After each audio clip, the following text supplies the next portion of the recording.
Mesdames, Messieurs, ce samedi 11 juillet 2026 est un grand jour. Grécia m'a téléphoné personnellement ce matin pour me rappeler cet événement qui réunira tant de belles personnes. Je lui ai alors dit, je dois tout de même prononcer quelques mots pour bénir ce moment.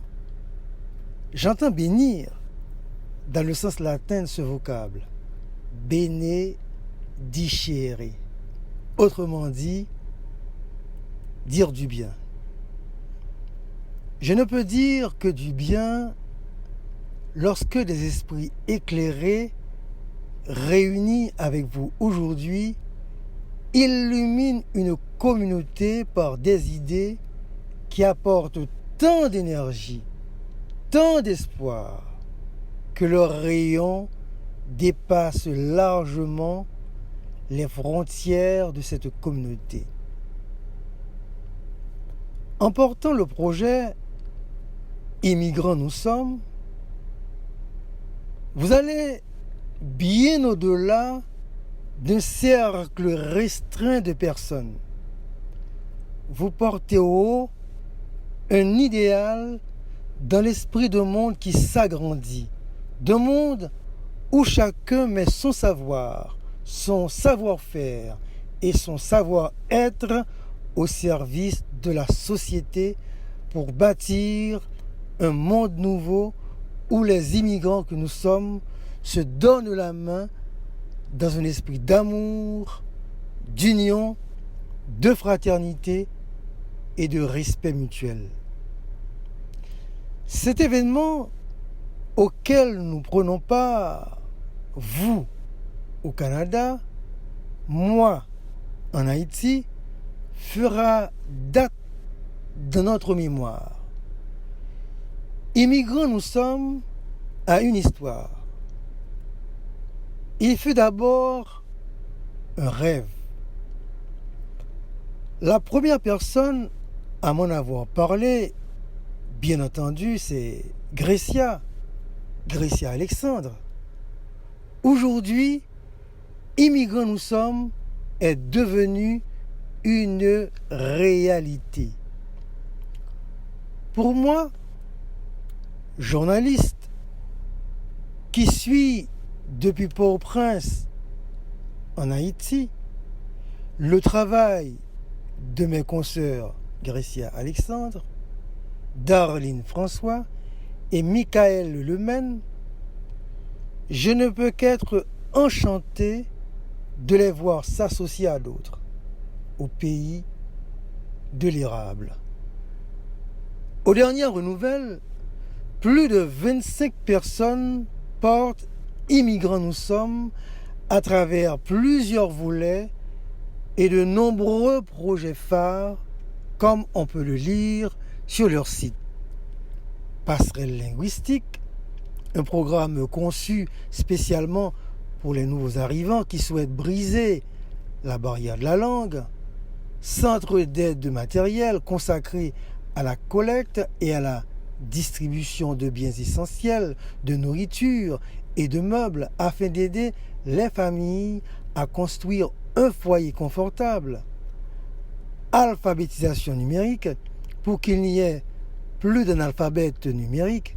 On y enseigne aux nouveaux arrivants à utiliser un ordinateur, à naviguer sur Internet et à maîtriser les outils bureautiques essentiels afin de faciliter leur intégration au marché du travail. Le site proclame une vision inspirante, la dignité à chaque étape, l'intégration dans chaque communauté.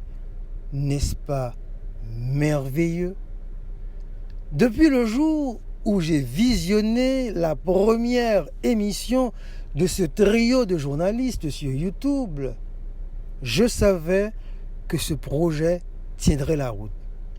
Ce n'est ni Marc Rochenal Louis-Jean, ni Agnal Joseph, membres du comité administratif, qui me diront le contraire. Grécia m'envoyait régulièrement des émissions afin que je porte un regard critique sur le travail de l'équipe de communication. Fidèle à mon instinct, je lui disais toujours la vérité. Non pas une vérité qui se résumerait à dire j'aime ou je n'aime pas. Ce serait trop facile de lever simplement le pouce à la manière des utilisateurs des réseaux sociaux. Ma critique devait s'appuyer sur une véritable conscience analytique, capable de mettre en lumière les forces comme les faiblesses des présentatrices. Vous l'imaginez? Je n'avais pas le beau rôle. En alliant ma sensibilité à ma conscience professionnelle, je leur proposais des pistes d'amélioration tout en les encourageant à poursuivre dans cette voie. À bien y regarder, ces professionnels de l'information ont toujours été des leaders. J'ai rencontré Grécia, Darline et Michael au réseau haïtien des journalistes de la santé, RAJS. Au passage, le RAJS, dont je suis l'actuel secrétaire général, célébrera son 13e anniversaire en septembre prochain. Les fondatrices d'Immigrants Nous Sommes comptent également parmi les fondatrices du RAJS. Ce sont des journalistes multimédia, des journalistes de terrain qui ont œuvré à Port-au-Prince dans les domaines de la santé, de l'environnement et des droits humains. Aujourd'hui installées au Canada, elles poursuivent cette même mission. Chers amis, poser les bases de tels projets, c'est accomplir l'œuvre de bâtisseur qui prépare une route sur laquelle d'autres, après vous, marcheront. Un proverbe africain nous enseigne que si l'on veut aller vite, on marche seul. Mais si l'on veut aller loin, on marche ensemble. Vous avez choisi d'aller loin. Alors, marchons ensemble. Avec cette conviction qu'aucun immigrant n'est condamné à l'isolement lorsqu'il rencontre une communauté qui lui tend la main. Vive Immigrants Nous Sommes. Je vous remercie.